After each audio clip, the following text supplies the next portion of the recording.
네, 반갑습니다. 제가 이 오픈업이 이제 18번째인데, 한 9번 정도 개최한 것 같습니다. 9번 정도 개최했을 때 한 7번 정도는 제가 진행을 했었는데요. 저보다 훨씬 낫네요. 확실히, 시대는 못 따라가는 것 같습니다. 오늘 그 MCN 관련해서 오셨던 것 같은데요.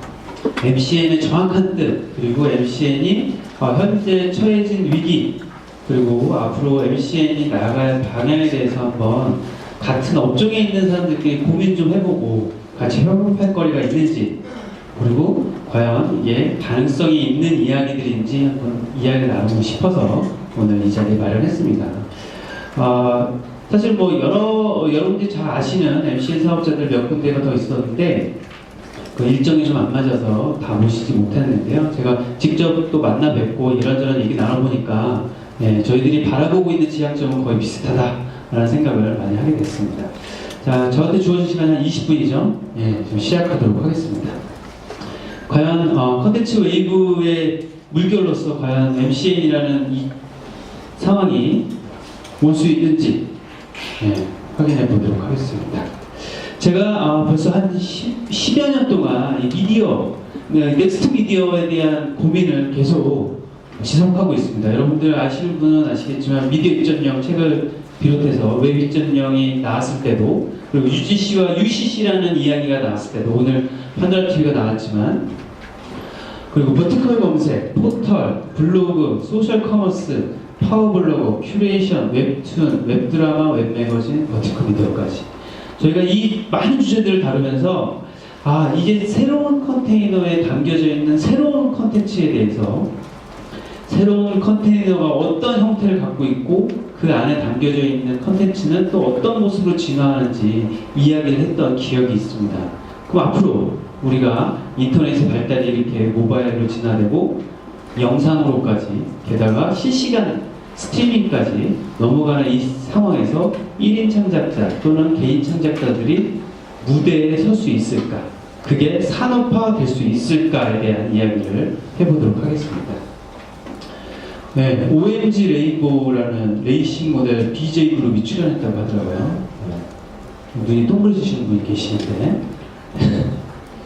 자, 저는 항상 이제 이런 그 두 가지 미디어의 흐름의 분기점들을 보는데요. 한 가지는 우리가 이야기하고 있는 복잡한 이런 트렌드 용어가 개그맨의 입에 오르내릴 때, 이게 사람들의 생활 속에 안착되고 있구나 하는 생각이 들고요.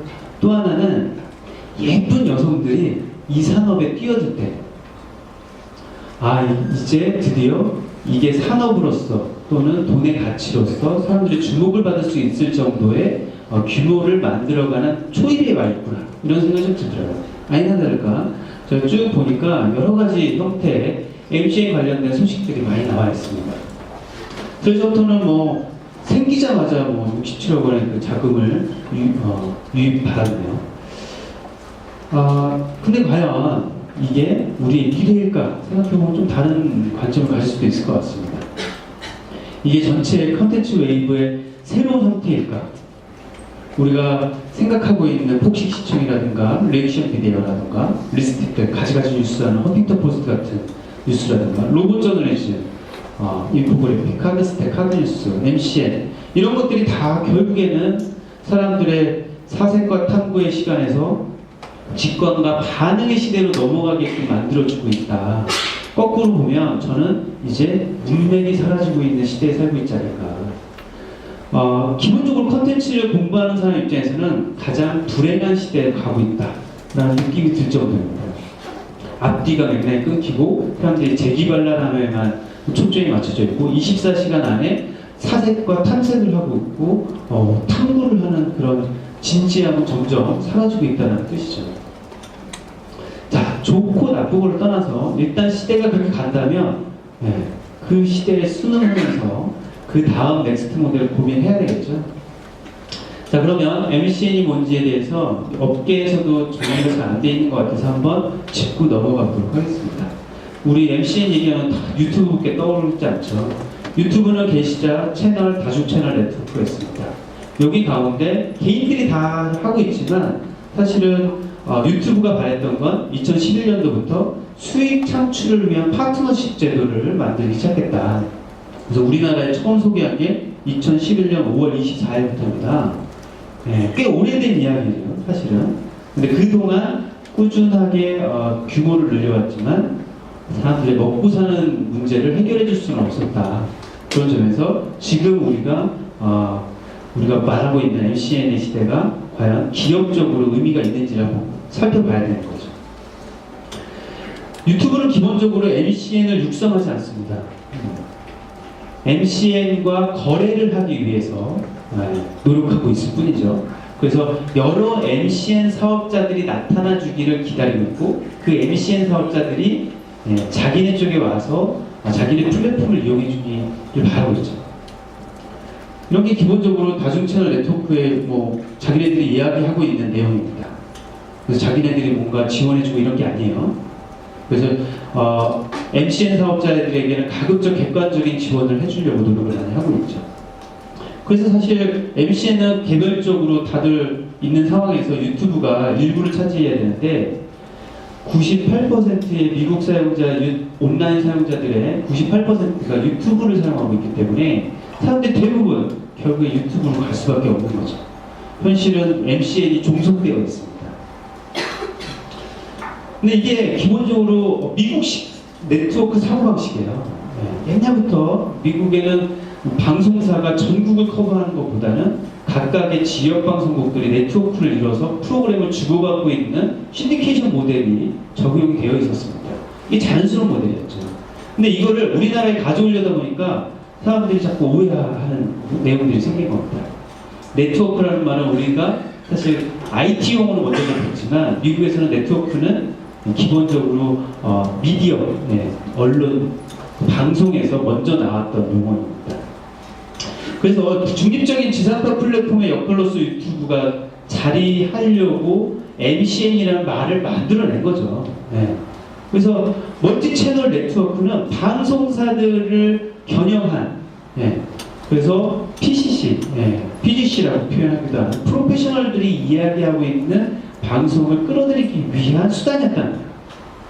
거기에 개인 채널도 참여할 수 있다라는 가능성을 열어준 게 지금의 MCN 사업자들을 만들게 된 계기였던 거죠. 그 중간에 이제 개인 채널들이 성공도 하고 실패도 하고 많은 채널들을 묶어내면서 MCN이 만들어진 거다라는 겁니다. 이 그룹에 대한 방송 네트워크와 신디케이션 채널과 미디어 그룹이 전제되어 있었기 때문에 유튜브가 MCN 사업자들과 거래를 하는데 표준적인 이야기를 할 수 있었다. 그래서 미국식의 그 방송 채널의 사업권이 항상 5대5의 수익 배분율을 가질 수밖에 없었던 이유도 이런 사고방식이 있었다는 거죠. 자, 그래서 유튜브가 기본적으로 크리에이터들이 오면 광고를 붙여서 사람들한테 보여준다. 이게 브로드캐스팅 방식의 컨셉입니다. 근데 이제 MCN 사업자가 나타나면서 MCN이 크리에이터들을 모아주길 기다렸던 거죠. 그리고 광고를 일부 정도 MCN이 PPL이나 이런 걸 떠하면 자기네들이 알아서 돈을 벌면 되지 않느냐 이렇게 된 겁니다. 기본적으로 자기네들은 여기서도 먹고 여기서도 먹는 거죠. 그래서 후반하는 새로운 형태의 방송국, 온라인 전용 방송국 사업자들이 거래의 대상, M&A의 대상이 돼서 할리큐브라는 말이 나오게 된 겁니다. 그래서 디즈니가 사고, AT&T가 사고, 컴스퀘어가 사고, 워너브로더스가 사게 된 게 결국엔 디지털 전략의 기존 산업군에서 이질감 없이 미디어 네트워크로서 사들이는 거죠. 우리나라는 이제 IT 분야에서 MCN 사업자들이 막 나오니까 방송사 쪽에서는 얘네들이 왜 나오나?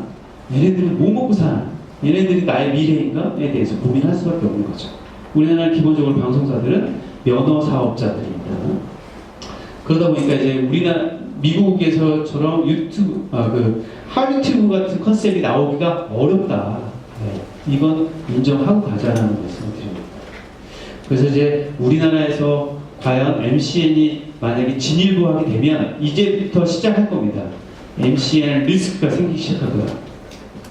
제가 모든 산업에 대해서 콘텐츠와 관련된 여러 가지 산업들의 그 흐름들을 좀 추적하고 고민을 해보면 뉴미디어 패러독스가 발견이 되는데요. 특히 기존 미디어의 대안과 확장으로서 초기 뉴미디어에 대한 추앙이 이어지다가 나중에는 공격하죠. 왜냐하면 내 거가 아니라는 걸 증명이 되면 바로 공격이 들어갑니다. 예를 들면 포털뉴스, 그죠? 댓글 실명제 나오는 이야기 보십시오. UCC 규제, 파워블로그 사태, 유튜브를 내쫓았던 그런 규제들도 다 뉴미디어 패러독스에서 나왔던 여러 가지 상황이라는 겁니다. 그래서 여러분들도 MCN을 고민하고 MCN 사업자가 되려면 이런 리스크에 대비를 해야 되는 상황이 올 거다. 첫 번째는 19금 토크 이제 조심하셔야겠죠. 기록되고 전파되기 시작하고 정치, 사회적인 발언들 한마디 한마디가 다 회자되기 시작하면 나중에 여러분들 사업에 문제가 생길 수 있습니다. 부적절한 발언과 욕설, 명예훼손 등 현행법을 위반하는 사례들이 비일비재하게 나타나기 시작했다. 왜냐면 지금이야 뭐 이렇게 배설하듯이 얘기할 수 있고 재미있게 얘기할 수 있지만 상대가 되는 사람이 공개적으로 공연성을 가지고 있는 MCN 사업자를 통해서 전파되는 행위에 대해서는 현행법 위반을 걸 수가 있다는 거죠. 이런 사례들이 나타나기 시작하면 두 가지 측면에서 좋은 점과 나쁜 점이 있죠. 우리도 이제 사람들로부터 주목을 받을 수 있는 산업군에 속해 있다.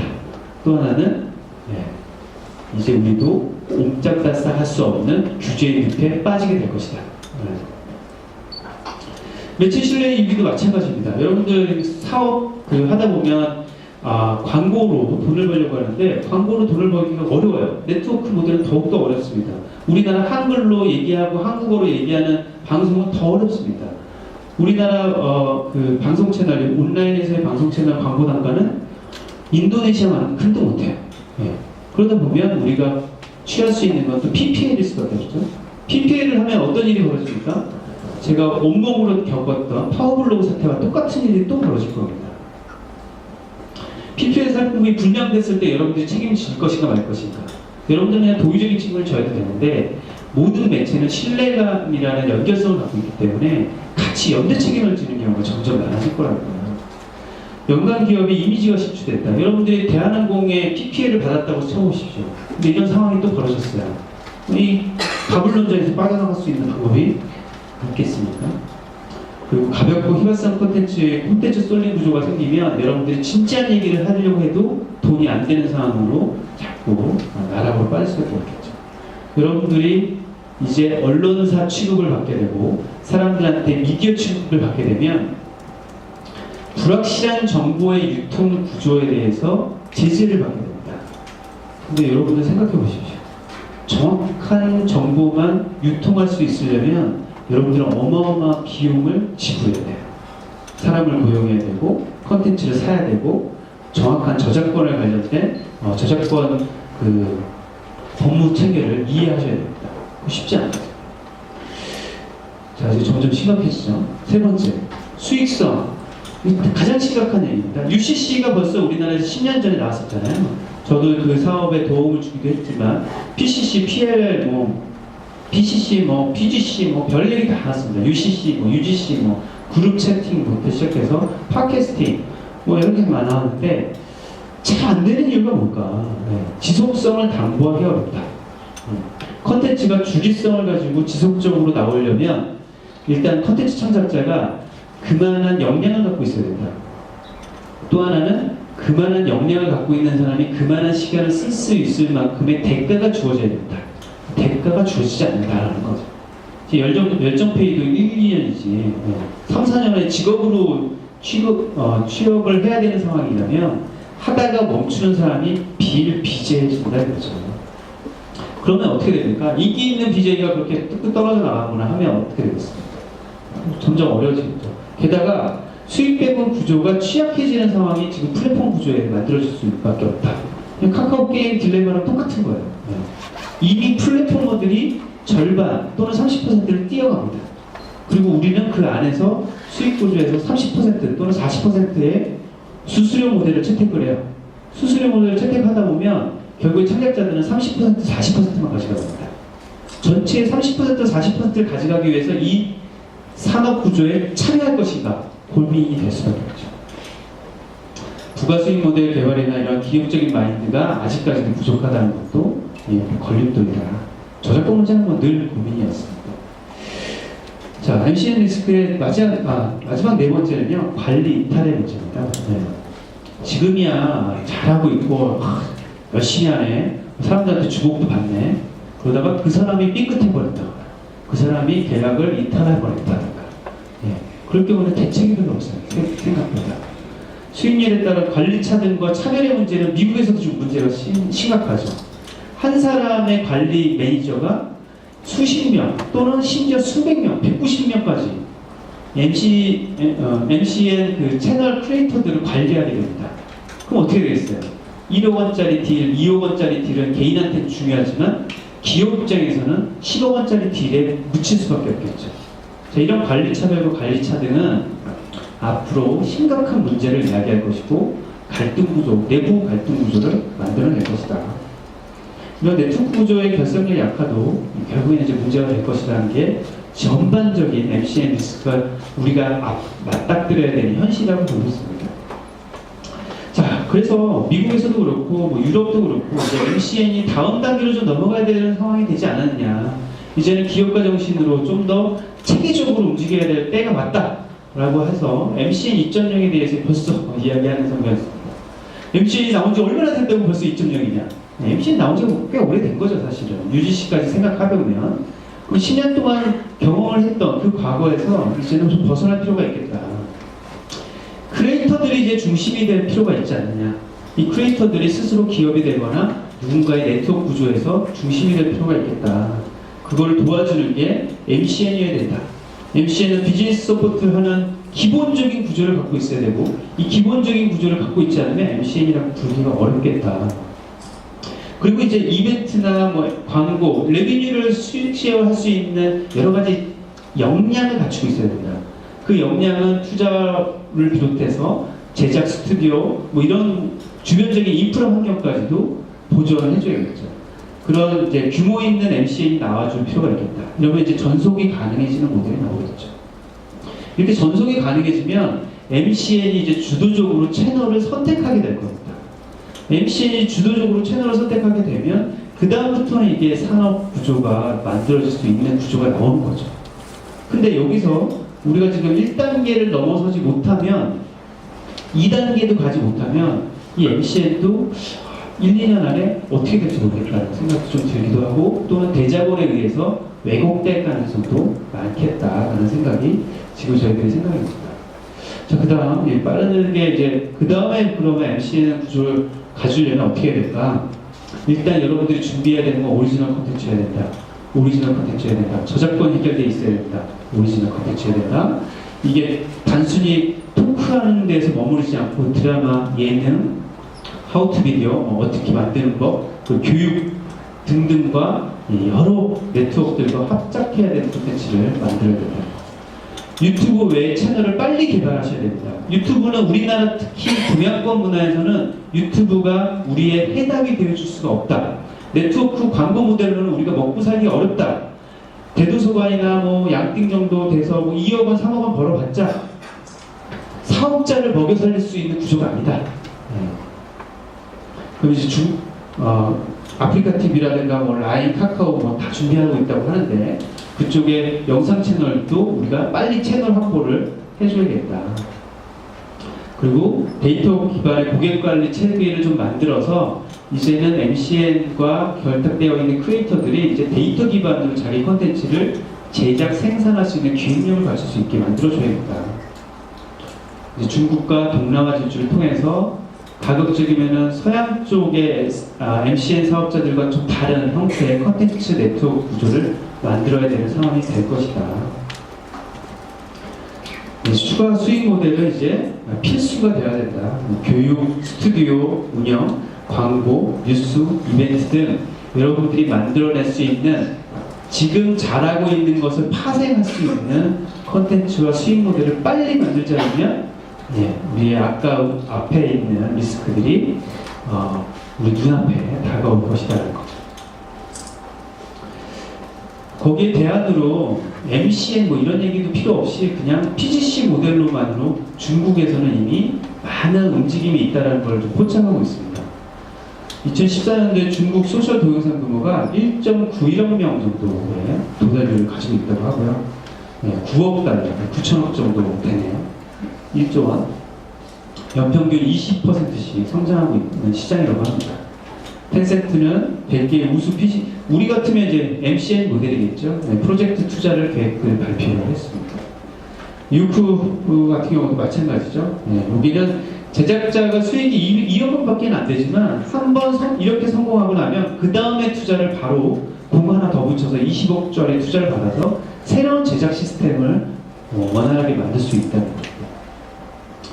IH 같은 경우도 마찬가지겠죠. 여기는 아예 기존에 있는 영화들을 그냥 등록을 시켜서 수익 모델을 만들어냈는데 그게 수익이 벌써 3,500억 원의 수익이 초과됐다고 합니다. 자, 도유의 뭐죠? 게임 e스포츠 채널에 유명한 분이래요. 이름은 어려워서 말을 못하는데 이분이 그냥 중계를 계속 해주더라고요.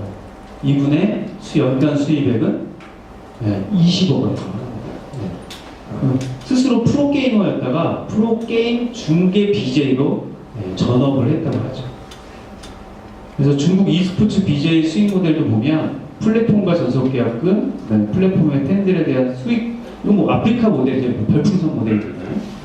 타오바오 쇼핑몰 운영 수익. 지금 트레저 헌터가 지금 쇼핑몰 운영을 같이 한다고 하는데 이런 모델에 같이 고려됐던 모델인 것 같아요.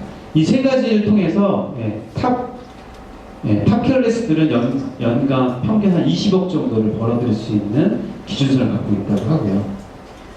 우수 클래스들도 평균 연간 2억 원 정도, 40% 이상이 여성 얼짱 BJ라고 합니다. 예쁘면 다시 온 거네요. 그리고 일반 클래스들인데요. 우리나라도 뭐 이런 클래스들이 나눠지겠지만 저희들이 벤처스퀘어 채널을 통해서 알아본 바에 따르면 이런 분들도 20만 원에서 200만 원 정도까지 월간 수익을 얻어낼 수 있을 정도의 그런 규모를 갖고 있다. 게다가 한국에 대한 콘텐츠에 대해서 관심이 많다. 그래서 여러분도 중국에 관심을 두시기 바랍니다. 제가 이거는 그냥 덧붙여서 제가 늘 갖고 다니던 표라서 가져왔는데요. 여러분들이 지금 미디어 1.0, 2.0, 뭐 기존의 올드한 미디어들부터 시작해서 중간에 개인 퍼스널 미디어들의 시대를 지나서 이제 조금 프로페셔널해지는 그리고 경기가 무너지는 시대에 살고 있다. 우리가 그렇게 느끼고 있지 않습니까? 거기에서 빠르게 적응하지 않으면 어디에도 속하지 못하는 그냥 유랑민이 될 가능성이 높다는 생각이 좀 많이 듭니다.